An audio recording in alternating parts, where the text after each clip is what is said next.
Κοντοσούβλι, αρνάκι γάλακτος για σήμερα, μια ιδιαίτερη συνταγή. Αυτή την Πέμπτη και για τις επόμενες Πέμπτες οι συνταγές μας θα είναι αφιερωμένες σε αυτούς που δεν ψήνουν ολόκληρο αρνί, για τους δικούς τους λόγους.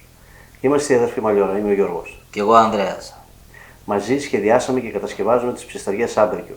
Αλλά μας αρέσει το ψήσιμο και το μαγείρεμα. Και η καλή παρέα. Μέσα από το κανάλι μας μοιραζόμαστε μαζί σας συνταγές αλλά και τεχνικές για ψήσιμο και μαγείρεμα. Ακολουθήστε μας πατώντας εγγραφή, κάντε κλικ στο καμπανάκι να σας έρχονται ενημερώσεις και ελάτε στην ομάδα του Facebook όπου έχουμε μαζευτεί πάρα πολλοί ψήστες και ανταλλάσσουμε απόψεις. Σας περιμένουμε. Συνεργάτης και φίλος ο Γιώργος Καραγιάννης. Σεφ και συγγραφέας βιβλίων γαστρονομίας με πλούσιο συγγραφικό έργο. Δική του αυτή η συνταγή και η ιδέα, εμείς εδώ στο Grill Philosophy θα σας τη δείξουμε με κάθε λεπτομέρεια από την προετοιμασία μέχρι και το ψήσιμο. Καλά ψησίματα σε όλους. Καλά ψησίματα λοιπόν και από μένα. Μείνετε μαζί μας. Λοιπόν, καλά φέτος τα γυρίσματα δεν θα έκανα αρνάκι, κάνα κατσικάκι έτσι ολόκληρο. Δεν θα έχει τίποτα ολόκληρο, μόνο σε κομμάτια. Κάνει κράτη για το Πάσχα. Κάνουμε μικρό τουλάχιστον. Ούτως ή άλλως έχουμε δείξει και αρνιά, έχουμε δείξει και κατσίκια. Έχουμε ξαναδείξουμε την πειρά. Θα σας πούμε την τελευταία Πέμπτη, πριν το Πάσχα, τι αρνί θα ψήσουμε εμείς από τις συνταγές που έχουμε κάνει μέχρι τώρα. Πιστεύω ψήσεις κάποιο το ζούλι Πάσχα. Λοιπόν, αν πήγαινε στο Τσίπρο τώρα. Τέτοια μυζιά δεν έχει η Τσίπρο. Τι δεν έχει. Δεν έχει μυζιά. Να τον πιστέψω αποκλείεται. Καλά.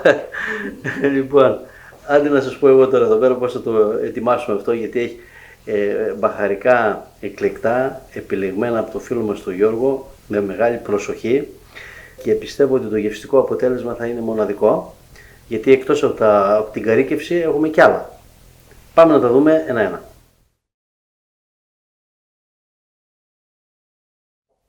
Λοιπόν, να ξεκινήσουμε από το πιπέρι, που δεν είναι ένα απλό πιπέρι, είναι λεμονοπίπερο.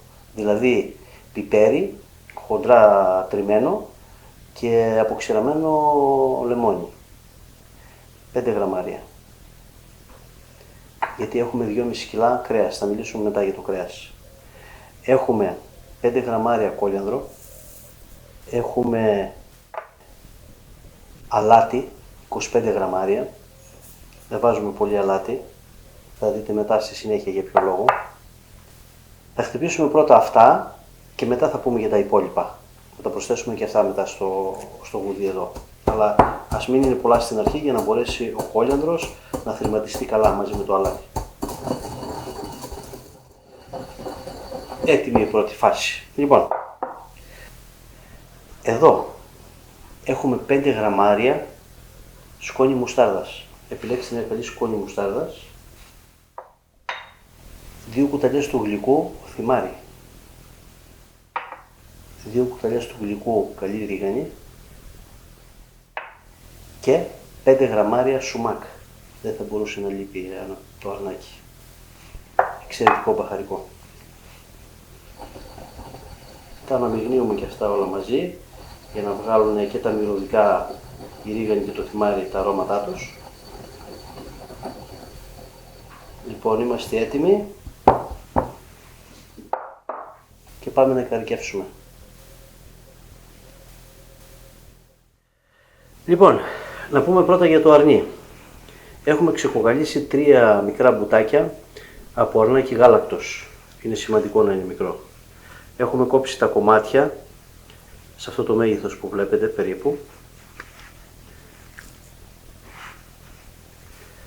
Θα χρειαστούμε μπόλια αρνίσια από αρνάκι γάλακτος, πάλι μικρή, και 1 έως 2 αντεριές, δηλαδή έντερα από 1 έως 2 αρνάκια. Θα σας δείξουμε στη συνέχεια πώς θα γίνει το σούβλισμα και πώς θα τα τυλίξουμε. Τώρα πάμε να καρικεύσουμε. Απλώνουμε με όμορφα τα μπαχαρικά μας πάνω από το κρέας, μας χωμυρίζουνε. Είναι πάρα πολύ σημαντικό να ζυγίζετε με ακρίβεια τα μπαχαρικά σας, γιατί η ισορροπία των καρικευμάτων είναι πάρα πολύ σημαντική. Γυρίζουμε και από την άλλη μεριά τα κομμάτια, να πάει παντού το μπαχαρικό. Μπορείτε να βάλετε και μεγαλύτερο σκεύος από αυτό που έχω βάλει εγώ, για να διευκολύνεστε περισσότερο. Συνεχίζουμε με τα υπόλοιπα.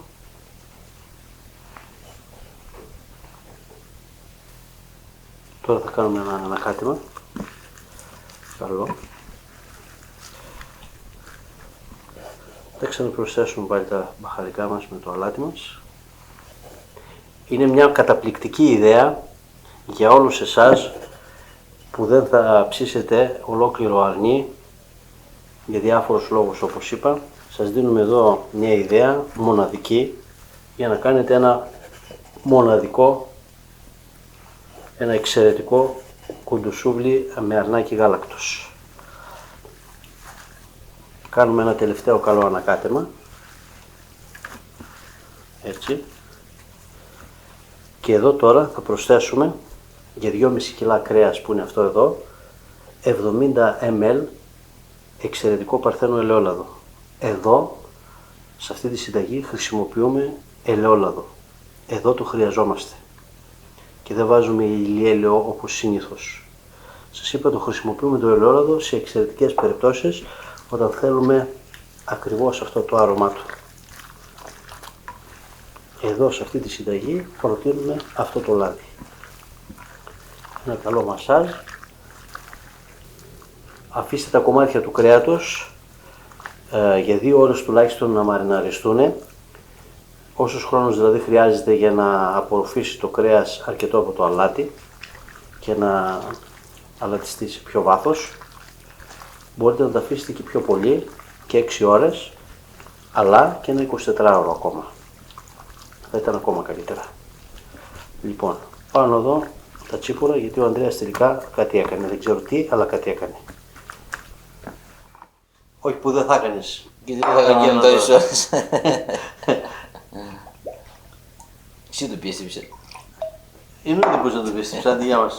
Στη γεια μας. Στη γεια σας παιδιά. Στη γεια σας παιδιά. Να ξεκινήσουμε το τζατσικάκι μας.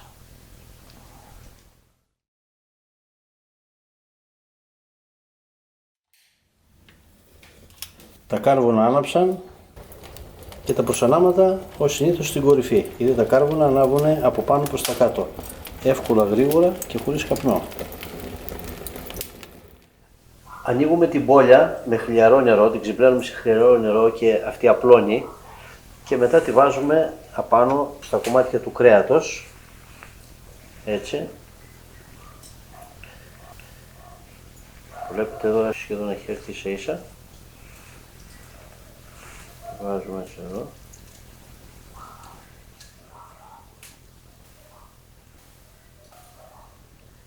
Και τώρα παίρνουμε μια άκρη από ένα έντερο. Τα έντερα δεν χρειάζεται να τα γυρίσετε ανάποδα για να τα πλύνετε. Έχουμε στα κοκορέτσια πώς πλένουμε τα έντερα. Εμείς απλά περνάμε 2-3 φορές νερό από μέσα, άντε εσείς περάσετε 4. Λοιπόν, και αφού καθαρίσουν, τα βγάζετε σε ένα πιατάκι, σε ένα σκεύος, αφήνοντας τις άκρες απ' έξω. Τώρα εδώ θα κάνουμε ένα αραιό τύλιγμα με το έντερο. Έτσι προσπαθώ να σας το δείξω. Στην αρχή κάντε ένα αραιό δέσιμο, τακτοποιήστε και εδώ πέρα στη σκέπη όπου δεν ενώνεται καλά, γιατί το εντεράκι θα κρατήσει και τη σκέπη, αλλά θα δώσει και μια ιδιαίτερη γεύση στο όλο κουντουσούβλι. Έχουμε κάνει πολύ παλιότερα ένα τέτοιο ίδιο κουντουσούβλι, με διαφορετική καρύκευση όμως, και έχουμε χρησιμοποιήσει και σιχηρινό. Θα βρείτε συνταγές τέτοιες στο κανάλι μας. Δεν χρειάζεται να είναι το έντερο όπως το κοκορέτσι, να καλύπτει όλη την μπόλια και όλο το κουντουσούβλι. Για περίπου ένα 200, ένα 300 που είναι αυτό το κουντουσούβλι, το κάθε ένα δηλαδή, θα χρειαστείτε το πολύ έντερα από ένα αρνί. Εμείς έχουμε εδώ πέρα έντερα από 2 αρνιά για να τα φτιάξουμε και στα 2 τα κουντουσούβλια.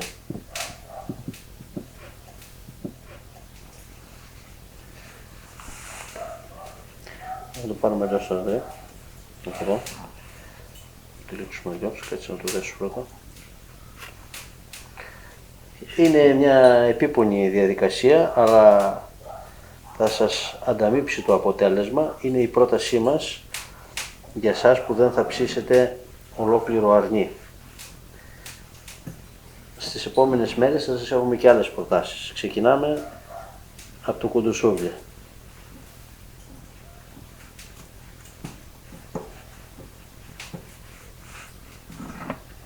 Προσπαθούμε να το κάνουμε όσο πιο όμορφο γίνεται το τύλιγμα, να μην πάει το έντερο δηλαδή μόνο σε ένα σημείο. Το ομοιόμορφο γίνεται και αναλόγως με τα τσέπουρα, γιατί γι' αυτό δεν τυλίγω εγώ.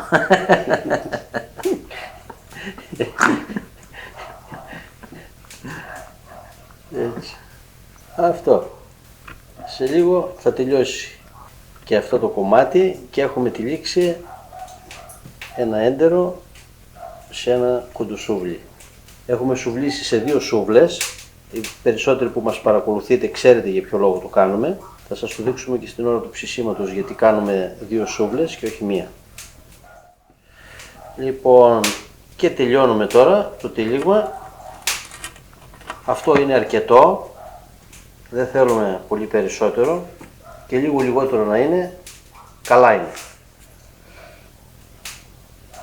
Σε αυτούς βέβαια που αρέσει το εντεράκι και το προτιμάνε στο κοκορέτσι, όπως και σε μένα μου αρέσει, μπορείτε να βάλετε και λίγο περισσότερο αν θέλετε. Ορίστε. Αυτό είναι. Και επίσης να πω ότι θα μπορούσατε να το κάνετε και χωρίς έντερο, μόνο με τη σκέπη, η οποία κολλάει εύκολα πάνω στο κρέας όταν είναι βρεγμένη, την πατάτε και λίγο με τα χέρια σας και έτσι θα είναι καλό, αλλά εδώ πέρα είναι το κάτι άλλο. Κατά τον ίδιο τρόπο θα φτιάξουμε και το άλλο το κοντοσούβλι. Έχουμε περίπου 5-6 λεπτά που τα βάλαμε πάνω, σε πολύ δυνατή φωτιά, αλλά στην πιο ψηλή σκάλα. Εδώ δεν φοβούνται τη φωτιά αυτά τα κοντοσούβλια γιατί έχουν και το έντερο που έχει αρκετή υγρασία, αλλά και την μπόλια που έχει πολλά λιπαρά. Δυνατή φωτιά δηλαδή από την αρχή. Αργότερα προς το τέλος θα τα κατεβάσουμε ακόμα πιο χαμηλά και ακόμα πιο δυνατή φωτιά για να πάρουν πολύ ωραίο χρώμα. Έχουμε δρόμο. Εδώ βάλαμε μια μικρή φωτιά να ψήσουμε και τα λαχανικά μας. Και πάλι σουβλίζουμε τα κοντοσούβλια μας εμείς εδώ στο Green Philosophy σε 2 σούβλες για να μοιραζόμαστε μια φωτιά. Για 2 κοντοσούβλια αρκεί οι 2 σούβλες να είναι κοντά η μία στην άλλη. Αν είναι απομακρυσμένες τότε δεν μπορούμε να χρησιμοποιήσουμε την ίδια φωτιά. Βλέπετε, θα είχαμε διπλάσιο κοντοσούβλι, διπλάσια φωτιά. Είναι ένα πλεονέκτημα αυτό να μπορείς να έχεις τις σούβλες κοντά κοντά. Γι' αυτό και δώσαμε κίνηση εσωτερικά και δεν χρησιμοποιούμε τις εξωτερικές θέσεις για να ψήσουμε τα κοντοσούβλια μας. Ψήνονται πάντα μέσα στη σκάφη ψησίματος.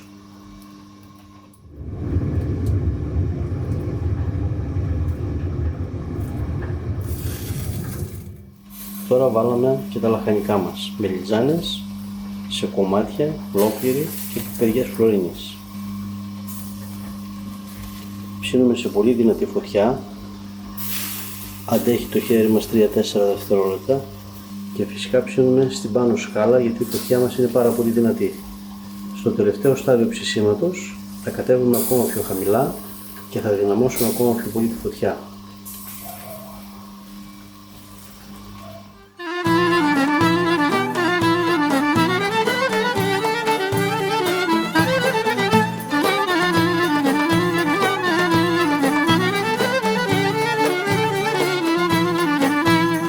Ανάψετε τα καρβόνα σε φούρνο σούβλες χαρές. Ανάψετε τα καρβόνα σε φούρνο σούβλες χαρές.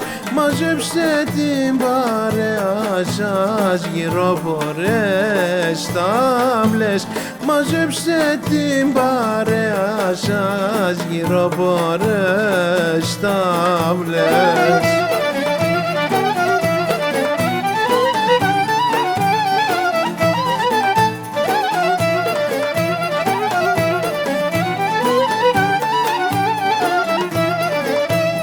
Γεμίστε τα ποτήρια σας για να σας ευχηθούμε. Γεμίστε τα ποτήρια σας για να σας ευχηθούμε.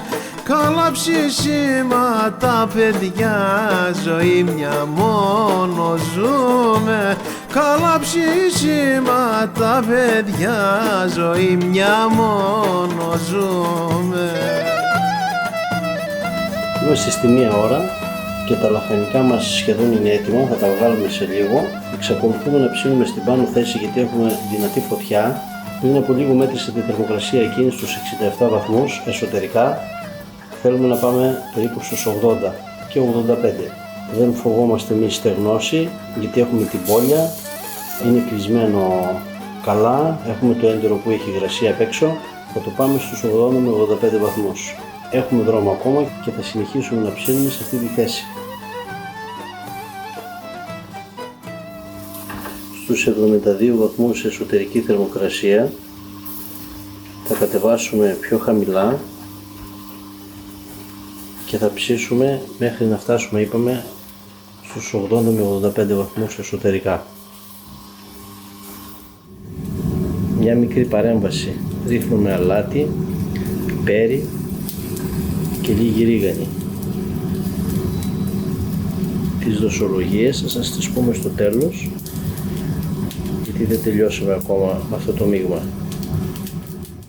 Λοιπόν, μετά τη μικρή παρέμβαση που κάναμε με το αλατοπίπερο και τη ρίγανη, τα κατεβάσαμε πιο χαμηλά, στην πιο χαμηλή θέση. Δεν ψήνουμε με πιο δυνατή φωτιά από ό,τι στην αρχή, γιατί η φωτιά μας έχει πέσει λίγο, γι' αυτό και κατεβήκαμε πιο χαμηλά. Μπορεί όμως να είναι και λίγο πιο δυνατή από ό,τι στην αρχή, γιατί είμαστε πολύ κοντά στα κάρβουνα. Θα ψήσουμε εδώ, ώσπου να ψηθεί καλά, να πιάσουμε θερμοκρασία που θέλουμε εσωτερικά. Μετά θα ανοίξουμε τα κάρβουνα για να ψήσουμε σε πάρα πολύ δυνατή θερμοκρασία για να πάρουμε και το απαραίτητο χρώμα και να καραμελώσουμε και το εταιράκι. Έχουμε χρόνο ακόμα. Έχει περάσει 1 ώρα και 20 λεπτά.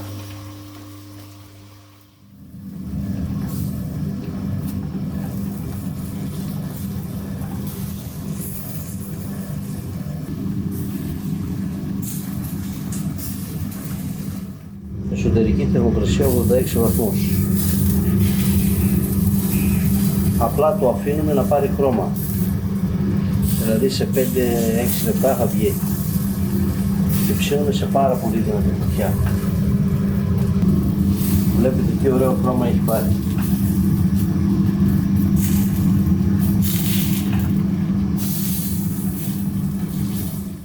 Λοιπόν, ναι. Έχουμε τουλάχιστον 1 τέταρτο αναμονή.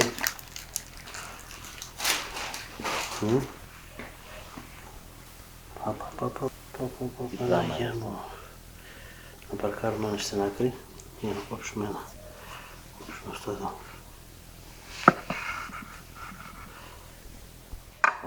Κοιτάξτε τώρα τα παιδιά. Θα του κόψω φετούλες. Γέμισε ζουμιά κάτω, κοιτάξτε πόσο ζουμερό είναι.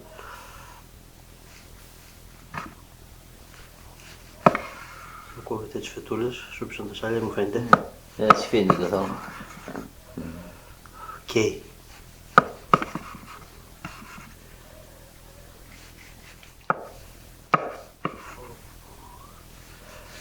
Όπως και δεν όρμηξες. Περιμένω, έχεις και το μαχαίρι μεγάλο. Λοιπόν, τώρα στο τέλος είπαμε θα κάνουμε μια πινελιά. Δεν βάλαμε πολύ αλάτι στην αρχή, μόνο 10 γραμμάρια για να βάλουμε στο τέλος. Και κάναμε ένα μείγμα με 4 κουταλιές του γλυκού αλάτι καλό, 1 κουταλιά του γλυκού πιπέρι και 2 κουταλιές του γλυκού ρίγανη. Αυτό ήταν το μείγμα που προσθέσαμε και την ώρα του ψησίματος εξωτερικά σε κάποια φάση. Όσοι είδατε όλο το βίντεο. Το τρώγεται έτσι όπως είναι.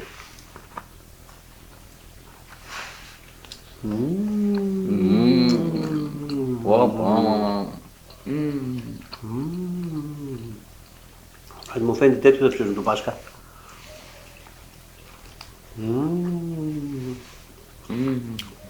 Απίστευτο παιδιά. Απερίγραπτο. Το αλατάκι με το πιπεράκι το ήθελε στο τέλος.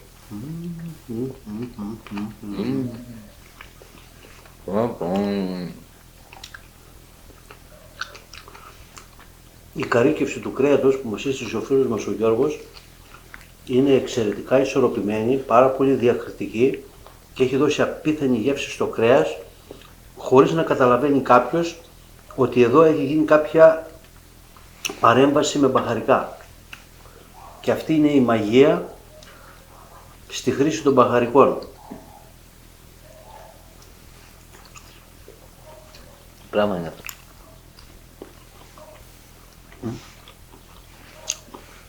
Πάω αυτό που είναι πιο λεπτό.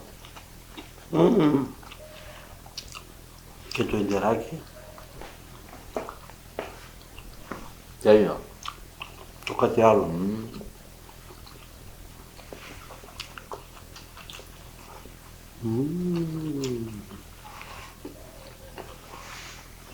Θα αφήνω εδώ για να πιω μια κούπα κρασί.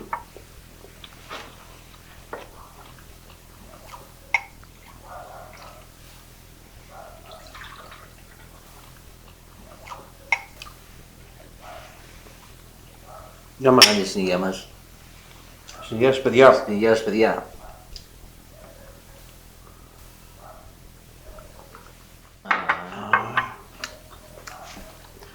Το συστήνουμε ανεπιφύλακτα σε αυτούς που δεν θα μπορέσουν για διάφορους λόγους φέτος να ψήσουν ολόκληρο αρνί. Θα έχουμε και άλλες προτάσεις. Μείνετε συντονισμένοι στο κανάλι μας και θα δείτε και άλλες ιδέες για ψήσιμο το Πάσχα για όσους, επαναλαμβάνω, δεν θα ψήσουν ολόκληρα αρνιά. Ωραία, μάνα μου. Εδώ πάει αυτό. Εξαιρετικό, Παίζεται. Τέλειο. Δεν νομίζω να έχω φάει καλύτερο κοντοσούλι γενικότερα.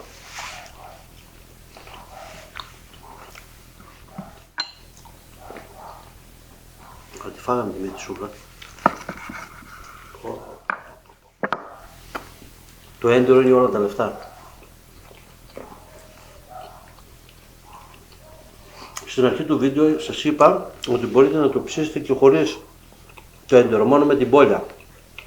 Τώρα το παίρνω πίσω αυτό που είπα.